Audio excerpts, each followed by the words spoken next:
The state of the world is described by a voiceover. A place where time has become a form of currency. People can stop aging at 25 thanks to scientific advances, but there is a catch. After 25, a person is genetically engineered to live only one more year. You can earn more money at work, but you have to sell your time for goods and other services. You die when your time runs out. Will is a young man living in Dayton, a poor ghetto in the United States Southwest. He lives day by day, earning just enough to share time currency with his eternally youthful mother, Rachel. She is 50 years old today, but she has 2 days of work in the garment district, so she gives Will $30. When she returns, they will celebrate. Everyone has a luminous green digital clock counting down on their arms. Will is a generous man who readily gives 5 minutes to a young beggar girl named Maya. He stops for coffee on his way to work, the price has just gone up. They pass by dead bodies on their way to work. Will works in a metal stamping plant, where he creates gleaming cassettes. After his shift, he notices that his pay has decreased, and that his quotas have increased. Will runs into his friend Borel in a bar. There they see a man serving drinks to everyone and drawing attention to his arm, which reads, 116 years. Will recognizes that the man is not from the ghetto, and is likely to draw attention to himself. The Minutemen, a criminal gang, arrives, armed and ready to forcefully take the man's time. Fortis, the gang's leader, is 75 years old. Borel and the rest of the bar scatter, but Will steps in and assists the man in escaping. The two flee the Minutemen and eventually find refuge in an old building. The man introduces himself as Henry Hamilton, and explains the time as currency system to Will.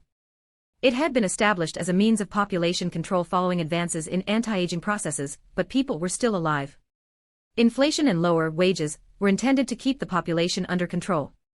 Because of this currency system, the rich could live much longer than normal and essentially become immortal, while the poor died. Henry, on the other hand, is tired of living for so long, and an enraged Will tells him that the rich do not deserve their time. He informs Henry that he does not want his time. Will offers to stay with the depressed man until the morning because he is unwilling to abandon him. Henry devotes his time to a sleeping Will at dawn. Will awakens alone, with 116 years of time, and a message to not waste it. Will notices Henry seated on the edge of the bridge through a window and realizes the man intends to commit suicide. He rushes out to stop him, but he just misses him as Henry's time runs out and he falls into the storm drain. Will notices that street cameras are filming him and returns home. Will introduces Borel to his family and shows him his new time. Will gives Borel a decade to thank him for being his friend for so long. Borel warns him that staying in Dayton for that long will get him killed. Will wishes to accompany his mother to New Greenwich. Rachel uses a Weiss ATM to repay a 2-day loan.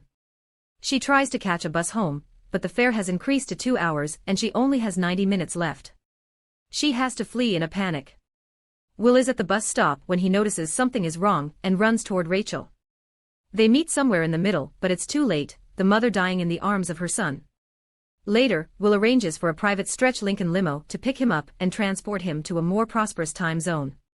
He drives through for toll booths with progressive fares into New Greenwich, a gleaming modern but sparsely populated city center.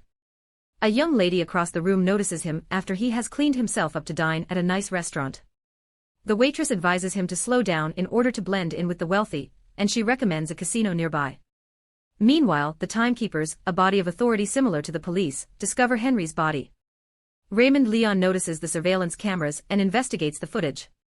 When he expresses surprise at seeing Will's photo, his co-workers ask if he knew the suspect and if he had a criminal record. Raymond corrects them, saying that while he didn't know the current Will Salas, he did know the senior Will Salas. Timekeepers have been dispatched to find Will Salas. Will, dressed in a tuxedo, meets Philip Weiss, arguably the world's richest man, at the casino. Will goes all in at a high-stakes poker game and wins, giving him over 1,000 years. Philip is impressed, as is Sylvia, his lovely but sheltered daughter, the restaurant girl. Will agrees when Philip invites him to his mansion for another party, and partly to see Sylvia again. To be ready, he buys a Jaguar E-Type and drives to the Weiss mansion on the coast. Philip reintroduces him to Sylvia, as well as his wife Michelle and mother-in-law, all of whom appear to be the same age due to their wealthy upbringing. The women are constantly followed by guards, but will persuade Sylvia to let loose and have fun. Sylvia agrees, feeling oppressed by her father and his men, and the two go skinny dipping in the ocean. Sylvia admits that she often wishes she could do something outrageous. Philip, on the other hand, had always restricted his family members, and he soon comes looking for her. When the timekeepers appear and confront Will, Sylvia, and Will manage to dress and make themselves presentable once more. Raymond takes back the 1,000 years arbitrarily because they don't believe Will's story. Raymond leaves, implying he knew Will's father. Will fights off the other timekeepers and kidnaps Sylvia before fleeing the mansion. Raymond commits to pursuing them, even if it means taking personal risks that other timekeepers avoid. Will manages to throw Raymond off their trail after a car chase, and escapes back to the country with Sylvia, who begs to be let go. When they return to Dayton, the car is destroyed in a trap set by the Minutemen. While Will and Sylvia are still unconscious, the Minutemen discover that Will only has a short time left and thus is worth nothing, whereas Sylvia has about a decade and thus is worth something. The men are forced to flee before they can consume all of Sylvia's time, and she panics because she has never been reduced to having so little time. Will assures her that she should not be concerned because ordinary people go about their daily lives. Instead, he takes her to find Borel in the hopes that he will give them some time. To his chagrin, he discovers that Borel had drunk himself to death with his riches, abandoning his wife and newborn. Will buys them more time by selling Sylvia's diamond earrings, but he knows it's not enough. He calls Philip and demands a 1,000-year ransom be paid to the Time Welfare Office in exchange for Sylvia's return. Raymond hears the call and warns Will not to follow in his father's footsteps. Will discovers that his father's crime was much more serious than stealing time. Raymond discovers Will's whereabouts and assures Weiss that he will return his daughter safely. At Will's apartment, he explains that his father was an arm fighter with a trick to win time contests. He demonstrates that you let the other win at first, but as the last few seconds tick away, they become overconfident and distracted, and the arm can be flipped and the flow reversed. The ransom is not paid the next day, and Will tell Sylvia that it is most likely because her father was prevented by the timekeepers, but Sylvia interprets this as proof that her father didn't care about her. Nonetheless, Will decides to let her go and instructs her to contact her family. He also gives her a gun to protect herself because they were in the ghetto after all. They kiss, and just as they separate to allow Sylvia to make her phone call, Raymond appears and nearly shoots an unwitting Will. Instead, a panicked Sylvia shoots Raymond, and Will corners Raymond and takes his time. Raymond, on the other hand, has very little, as it is timekeeper practice to carry only a small amount of time in order to avoid being a target. Will graciously transfers 4 hours of his own time to Raymond before hijacking the black Challenger car, and leaving him alone in the ghetto because he was planning to take Raymond's car. Sylvia realizes that using a police car is tantamount to begging for attention. They eventually rob another limo, and its passenger, a blonde woman dressed as a hooker. They learn that they have both been placed on a wanted poster with a 10-year reward for anyone who can lead to their arrest.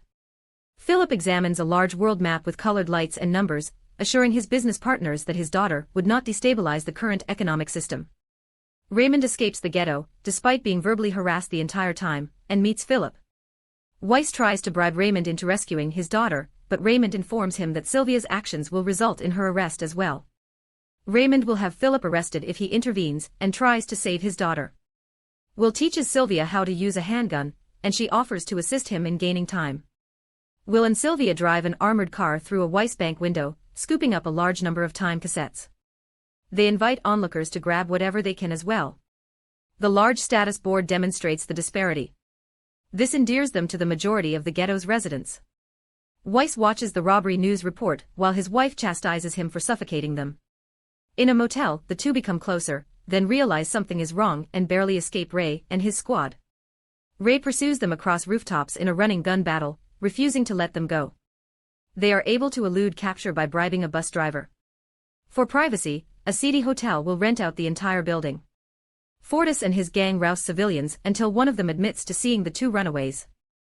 The young couple describe in their hotel room how they went through the change at age 25, when the green numbers started counting down. Fortis arrives and explains that it is not just the rich and the timekeepers who oppress the ordinary citizens, but the Minutemen as well, as long as they do not start preying on the rich as well. Will is challenged to an arm fight to the death by Fortis, and as the two men lock arms, Will's time runs out quickly. Will reverses the flow with his trick, then pulls a gun from his boot, kills the henchman, and time out Fortis. Will is disheartened and estimates that changing the system will take 1,000,000 years. Sylvia knows where they might be able to find that time. Sylvia returns home, pretending to turn herself in order to distract her father and his numerous guards, allowing Will to sneak up on him. They take Weiss to his office and open a large vault, where they find a single cassette with 1,000,000 years of data. Philip tries to persuade the two runaways that it is always in an individual's best interest to live forever, even if it means sacrificing the lives of others, but they are unconvinced. After Philip is locked in the office, the two return to Dayton. They pass the 1 million cassette to Maya, the little girl, to distract the timekeepers. Raymond follows Will and Sylvia to a remote area near Livingstone, the next town over, just as they all run out of time. Will recognizes Ray as a Dayton native, an honest cop simply doing his job, but the timekeeper has forgotten to collect his per diem, and dies in front of them as he clocks out.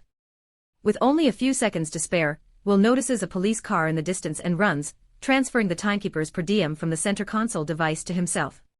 He returns to Sylvia and only manages to save her life by transferring some time. They only have enough food for one day. The Datons leave their jobs and march toward New Greenwich. The timekeepers decide that their jobs are done after watching the news. Will and Sylvia draw their guns in front of a large institution, with a 100-year bounty on their heads, to carry out their biggest heist.